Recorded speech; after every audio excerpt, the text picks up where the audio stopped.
Hi, it's Larry Hёrb, Xbox Live's Major Nelson. I'm here with Fil Spensera. Phil is the new head of Xbox. Phil, congratulations. Thanks, Larry. I want to talk about you and your role. You've been at Microsoft for 26 years. Can you give us a little story on the journey that brought you to this spot? It's like from the beginning of time or something. I started in 1988 as a software development intern, as a programmer from the University of Washington, right across the bridge. I've always worked in the consumer software space, worked on early video for Windows and kind of internal technology. That's how I grew up here. Mm-hmm. When Xbox started, Ed Freeze brought me down to run a studio, Studio X, working with a lot of great game creators. I kind of grew up at this company. I started when I was 20, and it's been an amazing ride. Always focused on technology, always focused on consumer. But a lot of the audience may know some of the games you actually worked on. Can we talk about those?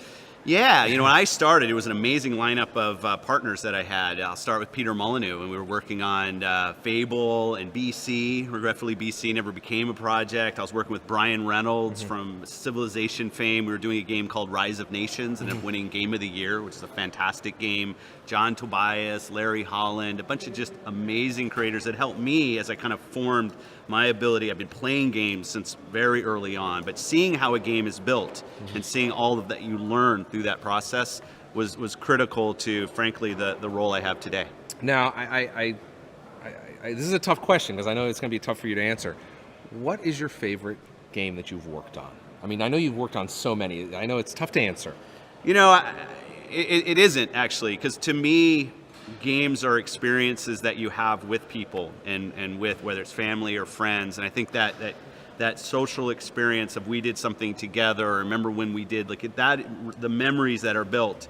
And there was a game from a good friend of mine, Clayton. The game is called Voodoo Vince. I love that game. It's the first game my daughters and I finished together, where my daughters really felt like they were part of us solving the puzzles in the game. And you think about all that. I've worked on Halos, I've worked on Gears of War, I've worked on Forzas. Games are just like amazing, fantastic games. But to me, it's really about the memories that are created, the fun that you have when you play games. And I'll always remember Voodoo Vince and finishing it with my daughters. And that great soundtrack. That was an amazing. People should go find that soundtrack. It is incredible.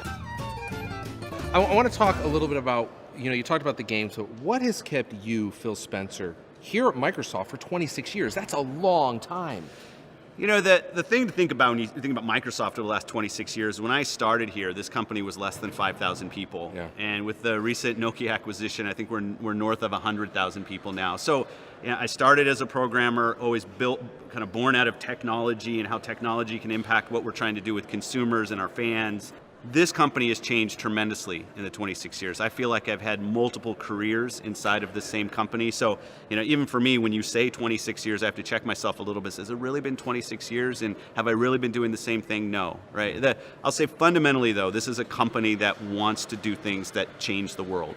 And they have the resource and the ambition to do that, whether it's with Xbox or any of the products that we build.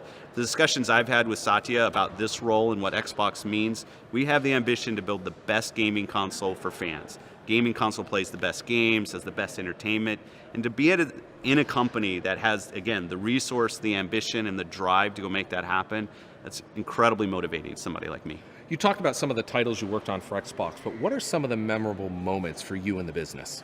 Launches of consoles are always a really interesting time. I thought about the launch of the original Xbox. I think about when we did Connect and all the questions about, will this really work? You can stand in front of this device and it's going to see how you move.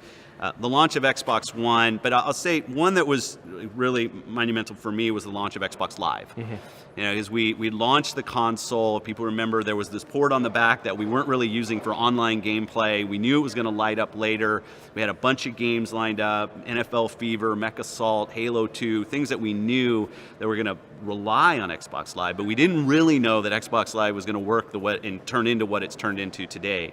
And that feedback loop that you found between the game creators and the console and the platform team, it's really what I'm striving for now in bringing all those teams together to create those magical moments where the creators are impacting the platform is pushing on the creators.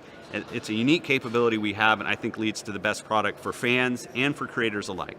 What games does Fil Spensera gravitate towards? If I were to go over to your house, what am I going to see pinned on your Xbox One on the home screen? If you go in my office right now, I have this massive Limbo poster right behind my desk. I think it must be 6x4 or something. It's huge. For me, games have always been about fun and about telling stories and the accomplishment that happens. It's why I love games like Limbo and Max and Curse of Brotherhood. We've got a game we haven't announced yet we're going to show on stage at E3, but I was looking at yesterday, which is another just fantastic setting and really kind of a soulful feeling to the game.